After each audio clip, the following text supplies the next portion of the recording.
balcony passions, or how has the composition of the royal family changed under Elizabeth and now? What intrigues are woven behind the scenes? Not long ago, the British had a real national holiday, where the appearance of the royal family caused a lot of controversy and various assumptions.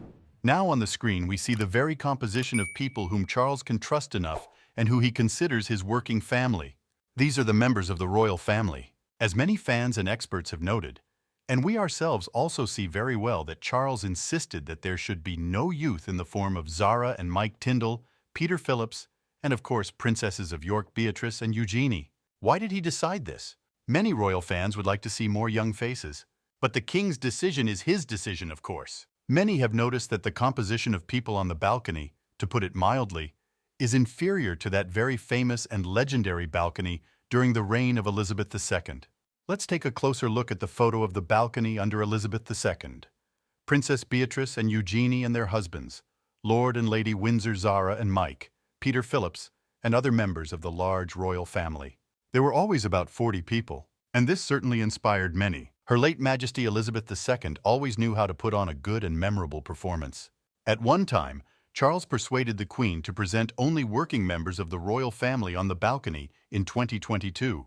About 18 people. This happened after the scandal with Harry and Andrew, and although she agreed to a reduced composition and only working family members appeared on the balcony, the Queen ordered all the windows of the palace to be opened, and we will see the rest in them. This is a very humane act, as many have noted, and the right thing to do. Most likely no one will be able to repeat this now. It is true that they say that, for example, Kate Middleton, with the proper status, would have the courage and determination to do something similar if necessary. But that's not about that now.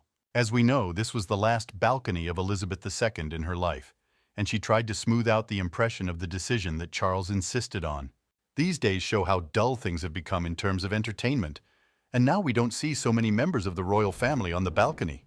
As previously said, with all due respect to old age, people want to see young and beautiful, fashionable and healthy people, which could dilute the already understandable age members of the royal family. It is worth noting that now only 20-year-old Louise is allowed to take the place of honor on the balcony. And this does not help the situation at all. According to insiders, all attempts by the Princesses of York to win the favor of their Uncle King were unsuccessful. He's not inclined. Charles still continues to distrust the Yorks, and his struggle with his brother is now only growing.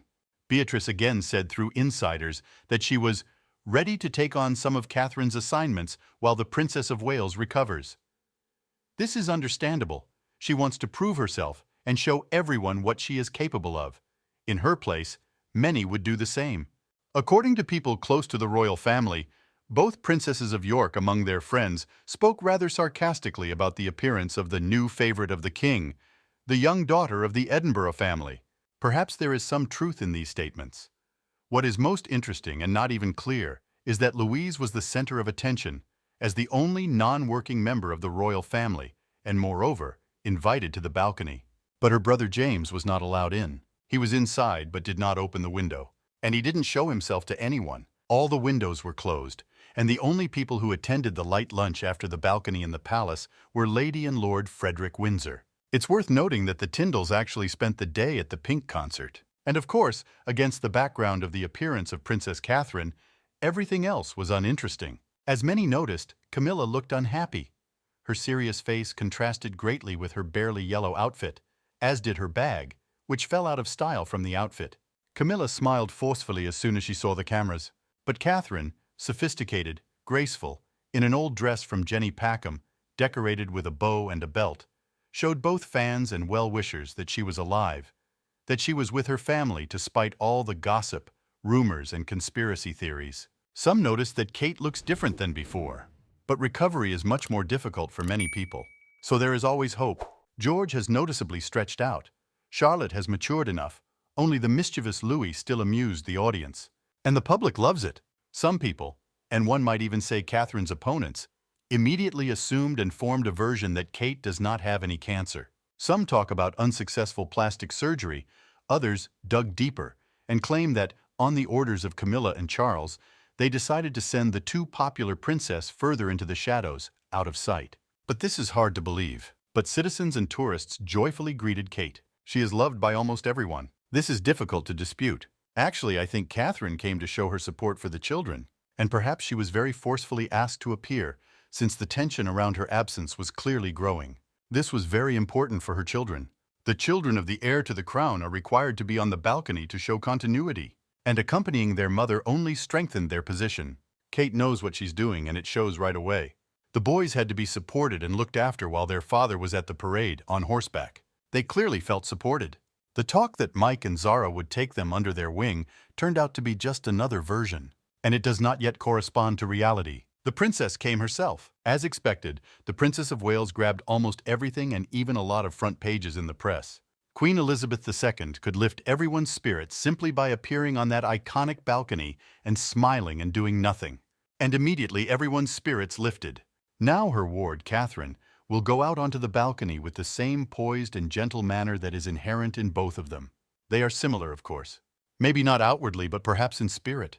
Strong and very influential people. In the midst of political elections, ideological differences, conflicts and heated debates about the economy and illegal immigration, the subjects of the crown and the international community at large paused today to say, "Welcome back, Catherine. We really missed you and your smile." And this is certainly true. Meghan Markle wanted free bags and clothes from Victoria Beckham. Meghan Markle dreamed of being chic like Victoria Beckham. Tom Bower, in his new book, touched on the topic of the quarrel between the Sussexes and world celebrities.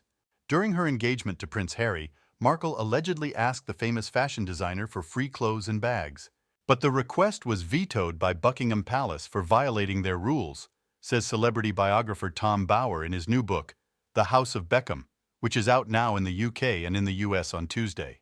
Meghan was irritated when she learned that Victoria was richer than her, and that the Beckhams, as a married couple, were considerably richer than she was. Meghan was once so close to the Beckhams that she stayed at their Beverly Hills home during a trip to Los Angeles. Bower writes how a member of Victoria's staff gave beauty advice on the best facials and hairdresser in London while Markle was engaged to Prince Harry. But Meghan quickly fell out with Victoria when she believed the designer had leaked information to the press. Once The Sun reported that Victoria had given Meghan makeup advice, the relationship between the two ambitious women collapsed, writes Bower, noting that Markle was sensitive to media scrutiny of her unusual past. Harry was ordered to complain to David Beckham, to the football star asking Victoria how the Sun got the gossip. The growing tension was caused by Markle's apparent jealousy that the Beckhams had more money and access to luxuries such as private jets and yachts. It came to a head when Markle was allegedly snubbed, treated the Beckhams at her wedding to Prince Harry in 2018.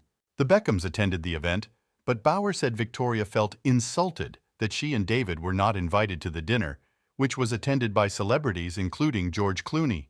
Prince Harry and Meghan Markle will not be able to visit Australia on their world tour for one reason. After what they consider their successful visit to Nigeria, Meghan and Harry are planning to go on a world tour. But the Sussexes will not be able to visit Australia for one reason. They are unofficially prohibited from doing so. And the reason for the ban is simple: the October visit of King Charles and Camilla to this country. The Sussexes will not be able to travel to Australia anytime soon because the unofficial visit could interfere with King Charles and Queen Camilla's upcoming tour of the country in October. They can't go where Charles and Camilla are going. They can't go to Australia, said royal reporter Louise Roberts. She reported that the Nigerian tour inspired Harry and Meghan. In May, after Nigeria, after the success of their fake royal tour, let's face it, Harry commented that they want to do this more often. And she immediately condemned them. Harry and Meghan are obsessed with privacy, but the world tour is a direct contradiction.